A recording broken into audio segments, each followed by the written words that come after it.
এটা একটি ছোটখাটো কাঁঠাল বাগান। এখানে অনেকগুলো কাঁঠাল গাছ আছে। গাছে গাছে কাঁঠাল দেখা যাচ্ছে। এখন চৈত্র মাসের শেষ, আর হয়তো 13-14 দিন পর বৈশাখ মাস চলে আসবে। গাছে গাছে এখন কাঁঠালের মুচি, কাঁঠাল দেখা যাচ্ছে।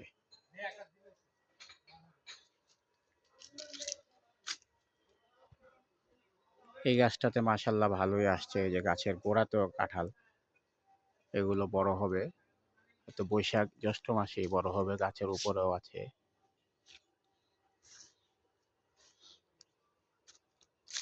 আম গাছে আমের মুকুল কম দেখা যাচ্ছে।